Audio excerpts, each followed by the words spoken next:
Peace, family. This is your brother, Marc Lamont Hill. Welcome to Night School.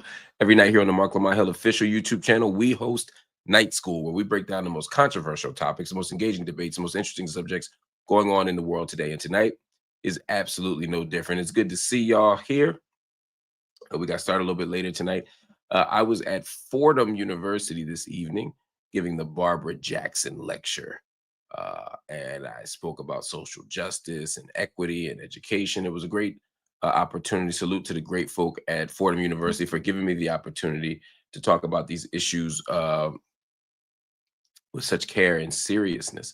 But now I'm back here in the studio. We back in the lab, and we are hosting a great conversation tonight where we will talk about a few different issues, a few different factors that are weighing in on the world today. And I'm so happy to see y'all here on Night School, only on YouTube. And of course, later on, we'll be on Patreon doing an extended live where we'll get into even greater detail on these issues and subjects. So shout out to y'all for doing that. Hope everybody had a good weekend.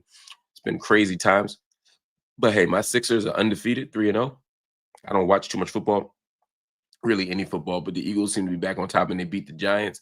So the sports universe is in order. That goes a long way for me. Life is life, and but we keep on plugging away, man. I'm so grateful to y'all in the Night School community. We've been doing Night School for a year and a half now, and it is continuing to grow. I continue to be excited by what we're doing, and I continue to be grateful for you all. Shout out to everybody who's watching on Twitter. Feel free to slide from Twitter over to YouTube. It's better for us that way. But if you want to keep watching from Twitter, that's okay. And make sure you hit that little link button up there. If you see the QR code, you can jump right on and sign up for our Patreon and really extend the conversation even further. Shout out to you. Majia, Marc Lamont, PCR of Milwaukee's trying to reach out to you. I appreciate that, Majia. Hit me up. I'll look out for an email from you. But also shout out to PCRF, the Palestinian Children Relief Fund. We love you. We love everything that you've done and everything that you continue to do. I'm going to get to these stories that I know is late, and y'all are here for a good time, not a long time. But I want to at least make that conversation happen. I gotta get a mouse pad too. I hear all the noise, y'all. Don't think I don't hear it. All right, we're gonna start with some global news. The ceasefire in Gaza may have quieted the bombs, but across the Middle East, there is no apparent end to Israel's aggression. The truce, which was broken on October 10th, offered a brief sense of relief for Palestinians in Gaza. Yet, even as aid trucks rolled in, Israeli airstrikes and the raids continued, not only in Gaza, but in Lebanon, in Syria, and across the occupied West Bank. Observers say this pattern points to a broader strategy, which is to keep Israel's neighbors destabilized and too fractured to push back. In the occupied West Bank, violence has reached some of its worst levels in years. Israeli forces have killed more than 1,000 Palestinians since October 7, 2023, and the crackdown is intensifying. And to be clear, that 1,000 is just in the West Bank. We know that hundreds of thousands potentially have been killed in Gaza. But in the West Bank, we're already talking about over 1,000, which is the place where they said no violence was happening.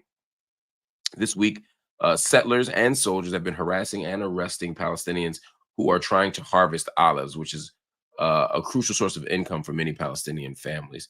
Now, one of the detainees, according to Wafa, which is a Palestinian media outlet, had just been released during January's short-lived ceasefire, only to be rearrested days later. Meanwhile, Israel's far-right government is making its intentions quite plain. Finance Minister Bezalel Smotrich, who's one of the most really powerful allies of Prime Minister Benjamin Netanyahu, has urged supporters to pressure President Donald Trump to endorse Israel's annexation of the West Bank. I need to remind you that annexing the West Bank is a violation of international law. It violates every code, every convention. There's full stop.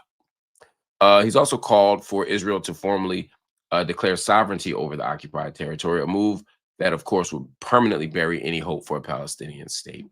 Now, despite these escalations, the United States, Israel's largest military and diplomatic backer, that's important. It ain't just the money and the guns, it's also the diplomatic cover. They've shown almost no interest in accountability. American officials visiting Tel Aviv this week reiterated calls to, quote, maintain calm in Gaza, but they made no public mention of Israel's expanding attacks across the region. For Palestinians living under occupation, whether it's in Gaza, Jenin, or Nablus, the message is clear. The ceasefire may have paused one war front, barely, but the machinery of occupation and apartheid never stopped. Let me know what y'all think about that. Continue to weigh in on your side of town. So much to talk about, so much to think about with this issue, but I think at the core, and Henry Jackson says basically the occupation of Israel and Gaza is a violation because it's illegal. Yeah. We could get into greater detail with that later. But what I've broken down tonight, I think really gets at the point. Ed Liddell says international law and the UN's integrity is all being tested. I agree to that too. The United Nations has shown very little resolve, or the international community has shown very little resolve. International law is only as good as its enforcement. So we can have a bunch of laws on the books, but if countries don't hold people accountable, what good is it? What's the point of an international criminal court if no one's going to arrest Netanyahu when he comes to their country? If the ICC really functions as the ACC, the African Criminal Court, because it seems like we have only enough smoke for African leaders and occasionally Latin American leaders, then this is not the system of governance that we pretend that it is. So the United Nations has to intervene. International law has to be imposed. But part of the problem is the UN Security Council is occupied by the United States, one of 5 permanent members, and they keep vetoing every resolution that holds Israel accountable. But even if they didn't, it's not clear how far this would go. And that's the problem. All right, y'all. On to the second story of the evening. It's about Target. Some of y'all know why. We'll talk about it. Anyway, Target, once praised as the woke big box brand. That's back when woke meant something positive and didn't become secret agent talk for racism. People thought Target was one of the brands that couldn't do any wrong, but now they're paying the price for losing the very communities that helped to build that image. This week, Target announced its first major round of layoffs in more than a decade, cutting 1,800 corporate jobs as the company struggles to recover from 4 years of stagnant sales and the lingering fallout from nationwide boycotts. A spokesperson told ABC News that the layoffs are part of corporate restructuring, not just cost cutting. But inside of Target headquarters, inside of Target HQ, the tone was a little bit different. In a memo to staff, incoming CEO Michael Fidelki admitted that the company had gotten in its own way. The changes hit hard. About 800 positions are being eliminated entirely, and another 1,000 workers will be laid off, with most cuts coming from middle and upper management. Employees were told to work from home next week as leadership finalizes the restructuring. Those losing their jobs will receive severance pay and benefits through early 2026. But beyond corporate agility, Target's real problem is credibility. Company's reputation took a nosedive after it rolled back key diversity, equity, and inclusion initiatives earlier this year, moves that were seen by many, rightly so, as kowtowing to pressure from the right wing. That sparked a Black consumer boycott that started just as a 40-day fast. Remember that, the 40-day fast earlier this year? And it turned into a year-long standstill for many shoppers. Now, sales are flat. Stock is down, and even back to school season couldn't pull customers back in.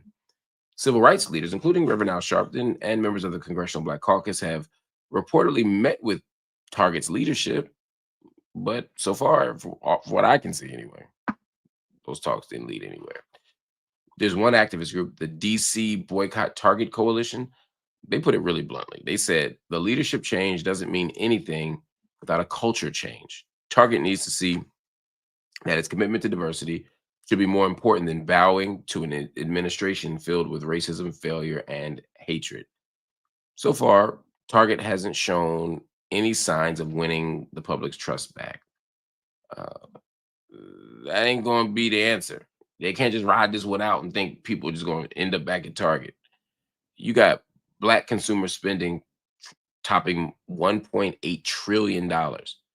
If you lose that loyalty, Target's going to lose a lot more than 1,800 jobs. So the question is, do you cave into right-wing pressure, or do you stand up for what you said you believed in as your corporate values? Now, I happen to know that companies don't have any real feelings. All they have is interests. And so they don't give a shit about DEI. It was good for business back when we had the racial reckoning, back after the George Floyd protests. And now those protests don't matter to people anymore, at least not the people in corporate America. And Trump has changed the discourse and the tenor of the nation. And so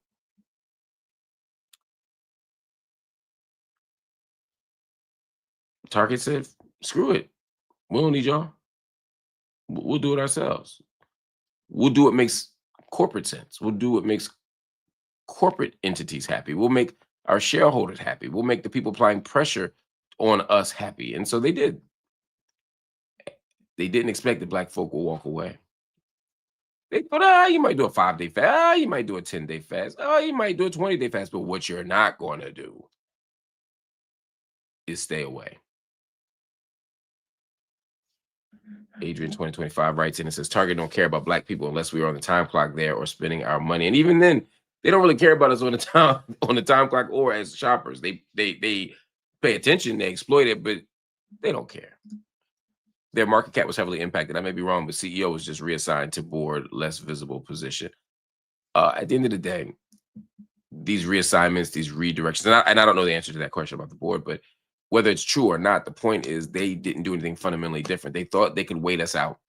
They thought that they could, wait for Black people to need them sales and them back to school specials. And instead, the resistance has continued.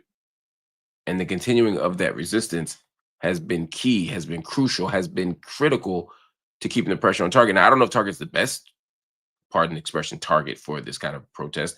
I think they deserve it, but where else could we apply pressure? I'd like to see it.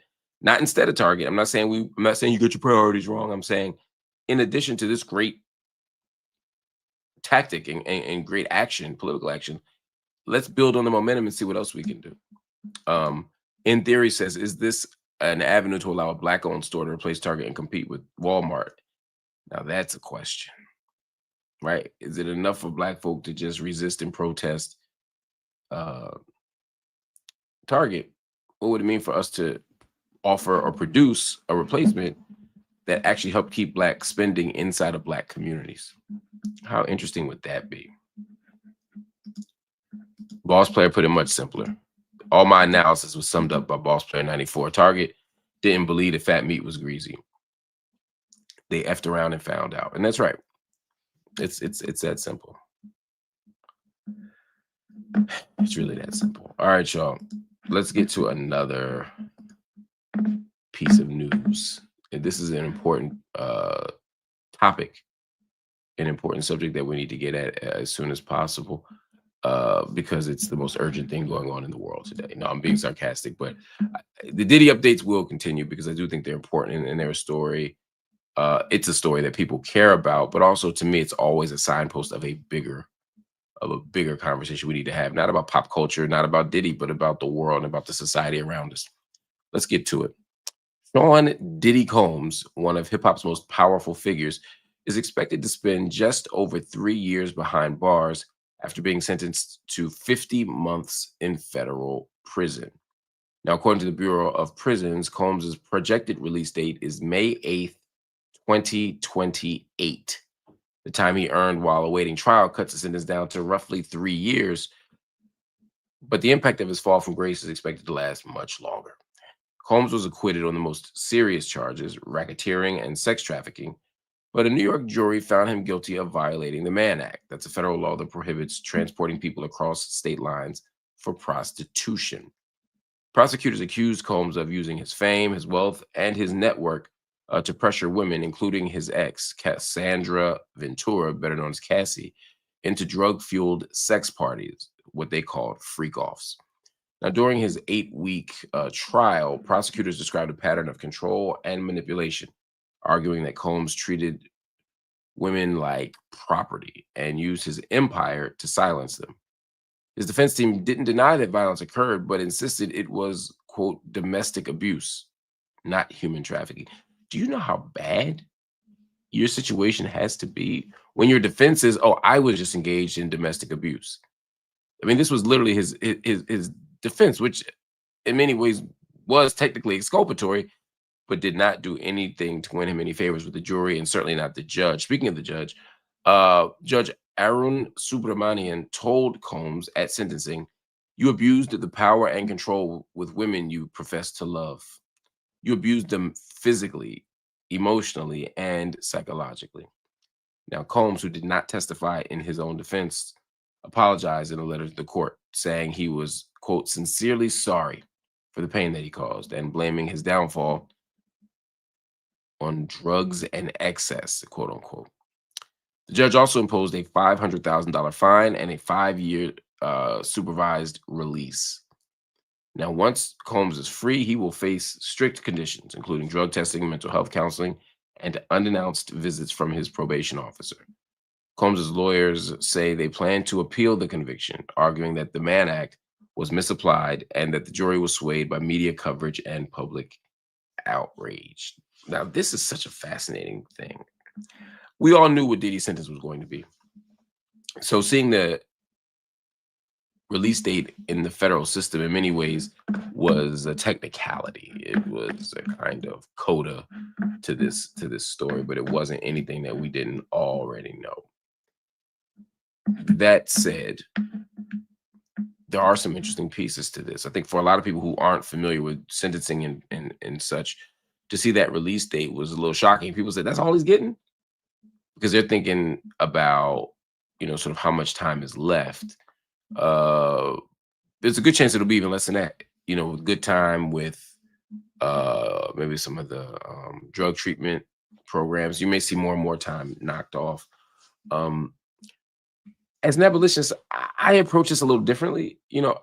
I want Diddy to be held accountable.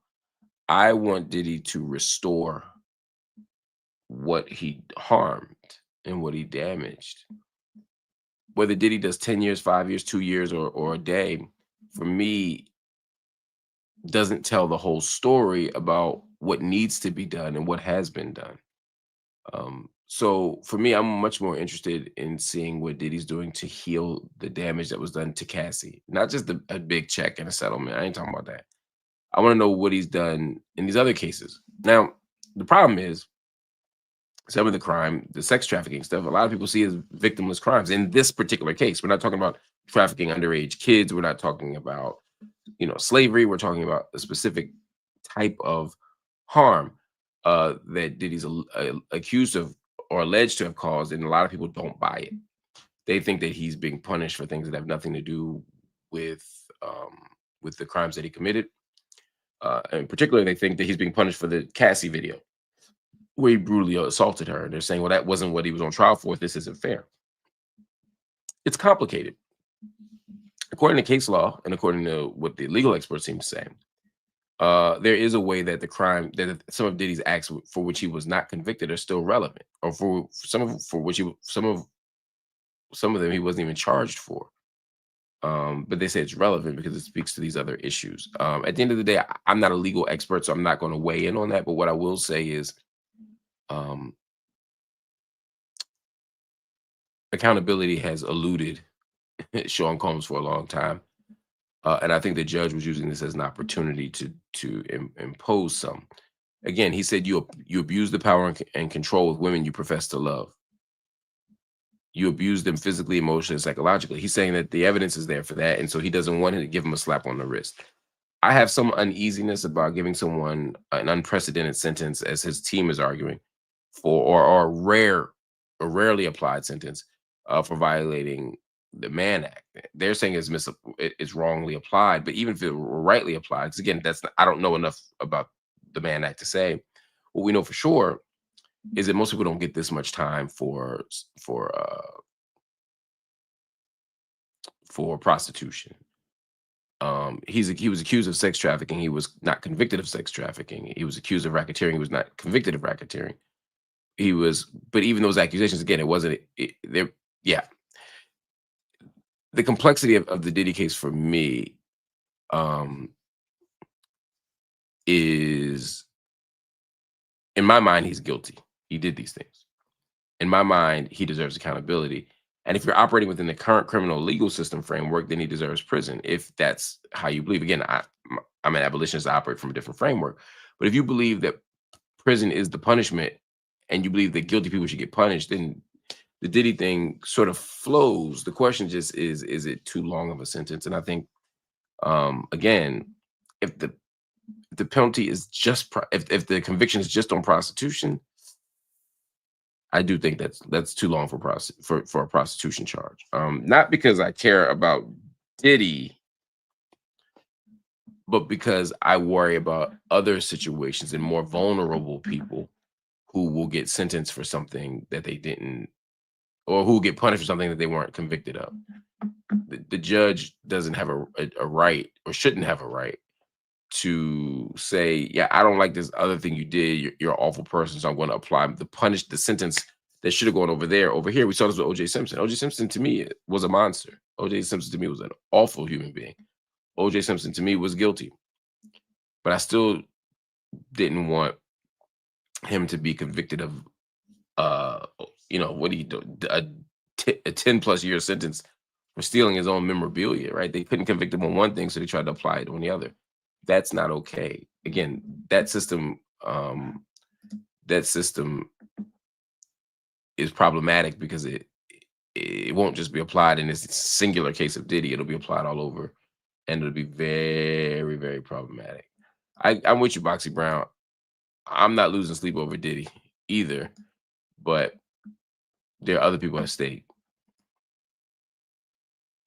Ultimately, Diddy was convicted of being a degenerate. The Mann Act was a mechanism. Exactly. That's literally, it feels like what just happened. Now, there's another piece to this.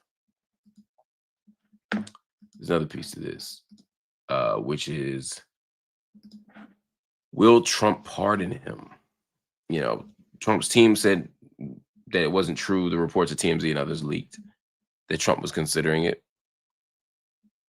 Or maybe the leaks is why he didn't consider it. I don't know.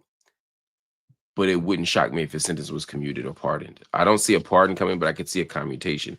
But the shorter that sentence is, the harder it is to justify commutation, because Trump's whole argument about George Santos was the sentence is too long. He was unfairly treated. He's been abused in prison. Puff doesn't have those same arguments, or hasn't made those same arguments. And so it'll be interesting to see if that plays out. Ahaya Glamazon Lux asked the question, can he launch a comeback? The answer is yeah. Yeah, of course he can. We live in a country where there's second and third and fourth and 10th acts. He would have to do some very specific things to make it happen. But America loves a comeback. They love a redemption story. And it's unclear what his story will be in a few years. But if he plays his cards right, if he follows particular steps, America will absolutely embrace him. What you saying, 123 said, is this live night school or Patreon replay? It is a live night school, what you saying. It's a live night school. But we're about to head over to Patreon, so know that. That's it for night school tonight, y'all. Thank you for watching. I appreciate y'all. Love y'all, and I'm glad to have this conversation with y'all. But now we're gonna move over to do a live Q&A on Patreon. If you don't know about the Patreon, as you don't know, we're sliding over to Patreon. We'll still be doing night school every single time that we say we go and do it. We still here every week, multiple times. But we also expanded the platform to Patreon for a few reasons. Doing this work requires support, and you all have been so incredibly supportive. I want to find a way to organize and structure the support, and so that's why we're on night school. You are able to get the education live for free right here. But we also want to create a space for early content, for extended content, and for extra content. That's what Patreon is for. We also want to create an opportunity um, to have a mechanism of support for us. Um, night school costs money to operate. I have a team and a staff that I have to pay. There's equipment that we use. It's labor. All this is labor. Putting out content, booking guests, all these things require support. A lot of people say that they want me to remain independent and grassroots and disconnected from corporate news. The CNNs and the MSNBCs and the Fox News of the world. To do that, we need revenue, we need funding, and so that's what Patreon is about. Patreon is about helping to support the movement, this media movement. It's about helping me, keep this platform uh, up and running, and it's about supporting people who are trying to do this work.